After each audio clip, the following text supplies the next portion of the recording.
Corporation పరిధిలో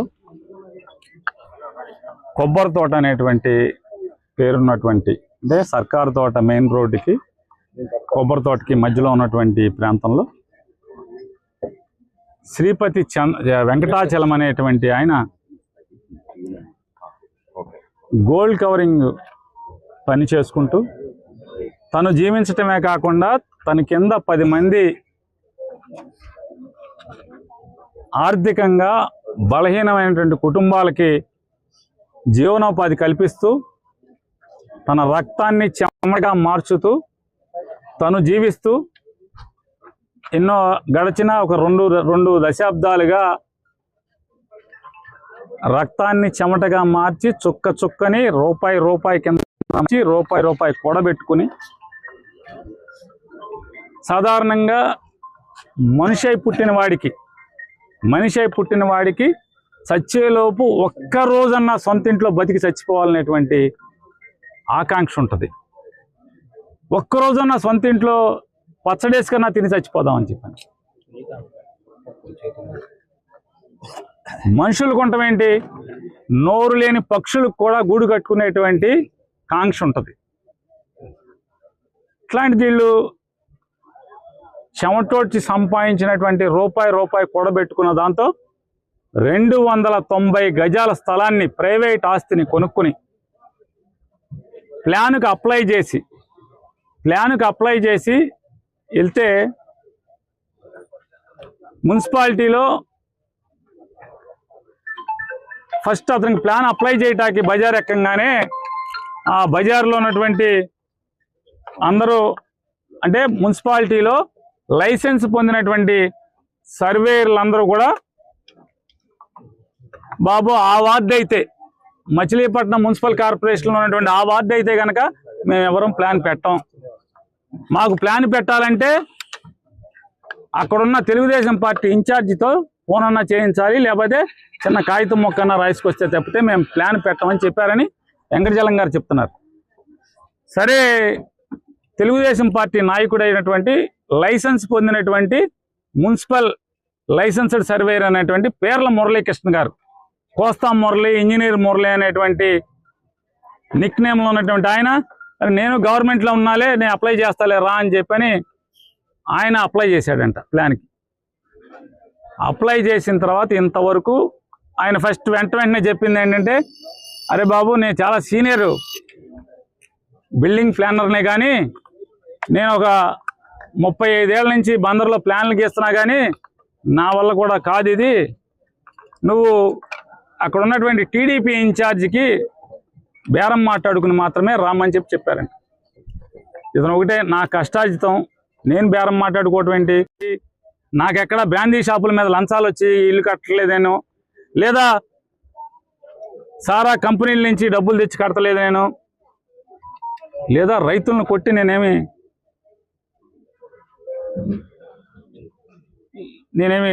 ఇల్లు కడతలేదు, ప్రతి రూపాయి నా కష్టాజితం, నేను ఎవరికి లంచాలు ఇవ్వాల్సిన పని లేదని చెప్పి అతను మొండిగానే కోర్టుకు వేసి ఇవన్నీ చేస్తే, దుర్మార్గం ఏంటంటే మున్సిపల్ కమిషనర్ ఏమని మేయర్ గారు, అతని పేరేంటే కార్పొరేటర్ గారు, మీ మున్సిపల్ కమిషనర్ గారి పేరు బాపిరాజు అనేటువంటి మున్సిపల్ కమిషనర్ గారు మరి ఏమైపోతాడో ఈ పాపాలన్నీ మూట కట్టుకుంటున్నాడు. 1 సంవత్సరంన్నర క్రితం 200 మంది కుమ్మర్లు, తూర్పు కాపులు వాళ్ళ రెక్కల ముక్కలు చేసుకుని రేకుల షెడ్డులు, పాకలు కట్టుకుంటే నోటీస్ ఇవ్వకుండా మొత్తం నిర్దాక్షిణ్యంగా కూలదోశాడు.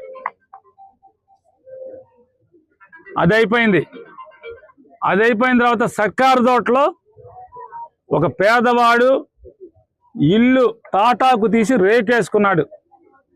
ఇదే బాపిరాజు నిర్దాక్షిణ్యంగా నిర్దయగా వెళ్ళి ఆ ఇల్లు కొట్టేశాడు.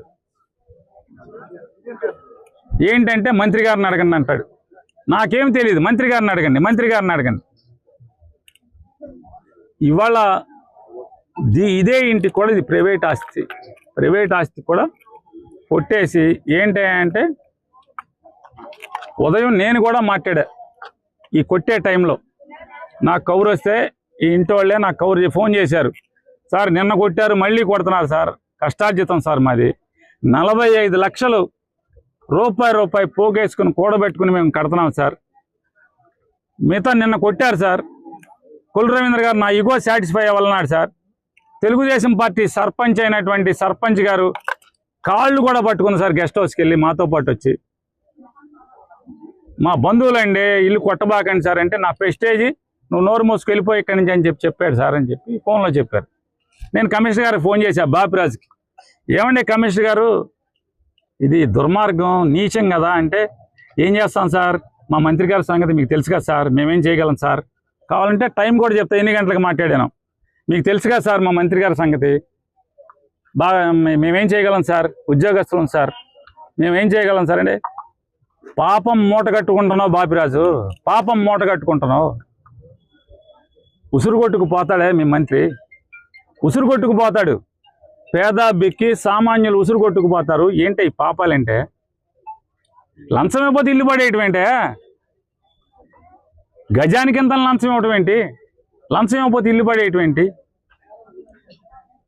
ఈ ఆగడాలు ఎంత దాకా వెళ్తున్నాయంటే, అమెరికాలో ఉండి ఎవరో స్థలం అమ్ముకుంటే దానికి కొల్లు రవీంద్ర కలెక్టర్కి ఫోన్ చేసి వాళ్ళకి నోటీస్ ఇవ్వు అంటాడు. ఏంటయ్యా నోటీస్ పరిచేసానంటే 600 గజాలు ఆ స్థలంలో 600 గజాలు మాకు ఇస్తే, కొల్లు రవీంద్ర గారికి ఇస్తే ఏం మాట్లాడ్డంట. 600 ఇది ఎక్కడ పోయే కాలం బుద్ధులు వస్తున్నాయి, బాగానే మూటలు కట్టుకుంటున్నాం, పోగేసుకుంటున్నాం. ఏంటంటే ప్లాన్ లేదు సార్, కొద్దిగా తొందరపడకుండా ఉండాల్సింది సార్. మంత్రి గారి కమిషనర్ మాట్లాడింది, మంత్రి గారి ఈగో హట్ అయింది సార్, వీళ్ళు తొందరపడకుండా ఉండాల్సింది సార్, ఒక వారం ఆగితే ప్లాన్ వచ్చేసారు సార్, మంత్రి గారిని ఎదిరించి కోర్టుకు వెళ్ళారు సార్, దాంతో మంత్రి గారికి బాగా కోపం వచ్చేసింది సార్. కమిషనర్ గారు మాట్లాడతాడు, మంత్రి గారు కోపం ఈగో హర్ట్ అయిపోయింది సార్, కోపం వచ్చేసింది. నేను ఆయన అడిగా, ఏమయ్యా ఇదే మంత్రి కొల్లు రవీంద్ర బందరకోటలో దొంగ డాక్యుమెంట్ పుట్టించి, కోమట్ల ఆస్తికి దొంగ డాక్యుమెంట్ పుట్టించి దాంట్లో పెద్ద బంగ్లా కడుతున్నాడు కదా, దాన్ని కొట్టవా, సిగ్గు లేదా, ఆడపిల్లకి ఉసురు కాదా, విడగొడతావా నీ పరపతిని ఉపయోగించి, డబ్బులు తీసుకోమని చెప్తావా, అబార్షన్ చేయించుకోమని చెప్తావా, మంత్రి అయి ఉండి 5 నక్షత్రాల హోటల్ ఎయిర్పోర్ట్ ఎదురుకుండా ఉన్నటువంటి నోవాటెల్ హోటల్కి అమ్మాయిని తీసుకెళ్ళి ఇవాళ ఈ కాపోడిని ఇటపరుస్తావా, ఏం చేశారా మమ్మల్ని కూడా వదిలేసి నీ ఎంపటి తిరిగారు కదా, నేను పలకి మోచారు కదా ఈ కాపులు, విశ్వాసం కూడా లేదా, కుక్క కన్నా విశ్వాసం ఉంటుంది కదా, ఏమన్నా నీకు విశ్వాసం లేకపోతే అట్టాగా, సిగ్గు శరం లేదు, విశ్వాసం ఉండాలి కదా మనిషి జన్మ ఎత్తాక. నీకు మాత్రం హెచ్చరిక చేస్తున్నా, గుర్తుపెట్టుకో, ఇవాళ బాబీ గారికి, కొమ్మర్లకి, తూర్పు కాపులకి, అలాగే ఈ తోట ఈ శ్రీపతి వెంకటజలానికి, అలాగే బందర్లో ఉన్నటువంటి బడ్డీ కొట్టులో ఉన్నటువంటి ప్రతి ఒక్క జీవితాన్ని కూలదోశావు. వాళ్ళందరి జీవితాల్లో గుణపం దింపితే, ప్రొక్లైన్ దింపితే, జేసీపీ దింపితే ఎంత నొప్పి కలుగుతుందో ఆ నొప్పి అంతా నీకు చూపించబోతే పేరుని కృష్ణమూర్తి కొడుకే కాదు, సామాన్యుడికి 75 సొమ్ము పోతే పోయింది. వాళ్ళకైతే బతుకుంటే వెంకటజలం అనేతం, వెంకటజలం కొడుకు భార్య బతుకుంటే ఇవాళ కాకపోతే ఇంకొక 10 ఏళ్ళకైనా రూపాయి నానా సంఖ్య నాకి రక్తాన్ని చెమటగా మార్చి గోల్డ్ కవరింగ్ సామాన్ చేస్తారో, ఏదో చేస్తారో, సంస్తారో, డబ్బు సంపాదించుకోగలరు.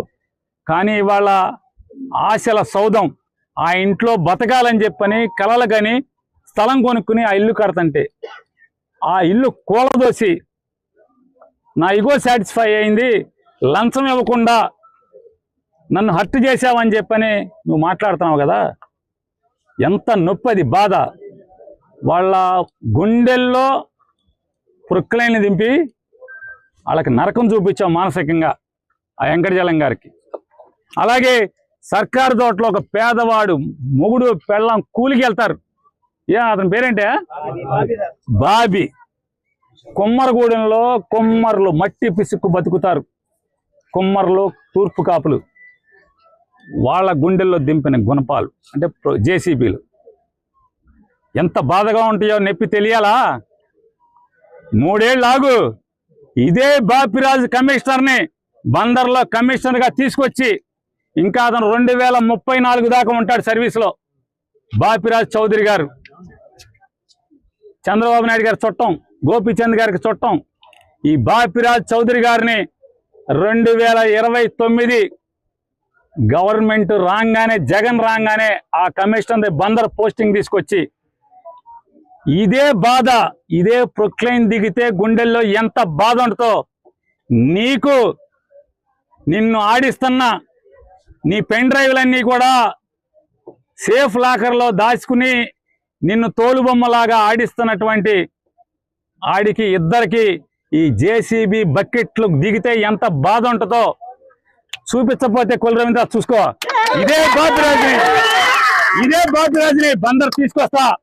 ఇదే పోలీసులు ఎవడెవడైతే ఉన్నాడో, పొద్దున ఒకడు ఉన్నాడు చల్లగా శంపందిలాగా ఉన్నాడు, ఆడిని కూడా ఇక్కడికే తీసుకొచ్చి ఇక్కడే నీ ఇళ్ళకి కాపలా పెట్టి బందోబస్తు పెట్టి నువ్వు ఎట్లా అయితే వస్తే వీళ్ళందరినీ ఈడిపించావో, చొక్కాలు పట్టుకుని, చీరలు పట్టుకుని, జాకెట్లు పట్టుకుని ఈడిపించావో ఈ మనుషుల్ని, అట్లాగే నిన్ను నీ కోసం వచ్చిన ప్రతి ఒక్కరిని ఇదే పోలీసులు వాళ్ళు ఎవడెవడైతే వచ్చాడో సిఐలు, ఎస్ఐలు మొత్తం అందరినీ నీ ఇళ్ల చుట్టూ, బైపాస్లో ఇంటి చుట్టూ, ఇక్కడ పార్కులో కట్టిన ఇంటి చుట్టూ అదే పోలీసుల్ని పెట్టి, అదే బాపురాజుని పెట్టి, గోపాలరావుని అసిస్టెంట్ కమిషనర్ ఒకన్నాడు, ఎవరెవరైతే ఈ పాడు పనులు, తప్పుడు పనులు ఇన్వాల్వ్ అయ్యారో నోటీసులు ఇవ్వకుండా, ఏసీపీ నీ ఇంటికి ప్లాన్ లేదు, నీ ఇల్లు ఎక్కడో నాకు తెలుసు, నీకు తెలుసు, అలాగే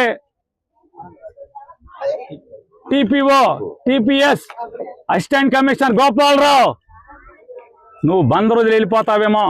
గోపాలరావు, బందర్ కాదు, నువ్వు ఆంధ్ర రాష్ట్రంలో ఎక్కడున్నా సరే, అవసరమైతే నువ్వు తెలంగాణ వెళ్తే కేసీఆర్ కాళ్ళన్నా పట్టుకుంటా. నీ ఇంటి సంగతి చూస్తా గోపాలరావు. మనిషి జన్మ ఎత్తలేదా మీరని అడుగుతున్నాను. మనిషి జన్మ ఎత్తలేదా ఎవడు మీరు అసలు అధికారుల? అలాగే జిల్లా ఎస్పీ నాయుడు గారిని కూడా అడుగుతున్నా, అయ్యా ఎస్పీ గారు, కమిషనరు మీ పోలీసులకి పోలీస్ రిక్విజిషన్ ఇచ్చాడా? ప్రొటెక్షన్ అడిగాడా?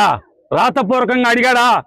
ఫోన్ చేసి కొల్లు రవీంద్ర అడగటం కాదు ఎస్పీ గారు, నిన్ను రాతపూర్వకంగా మున్సిపల్ కమిషనర్ మీ పోలీసుల్ని, నాకు పోలీస్ బందోబస్తు కావాలి, సోన్సో నోటీస్ నంబర్ ప్రకారం కోలదోయటానికి నేను వాళ్ళకి నోటీస్ ఇచ్చాను,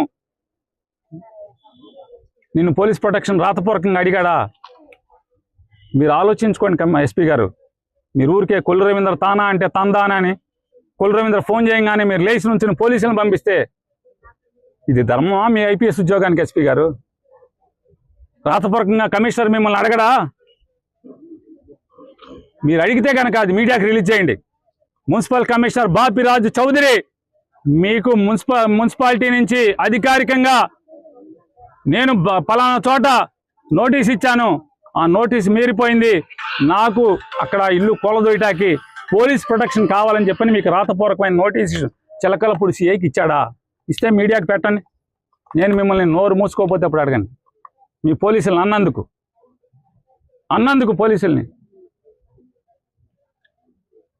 పోలీసులు అన్నందుకు.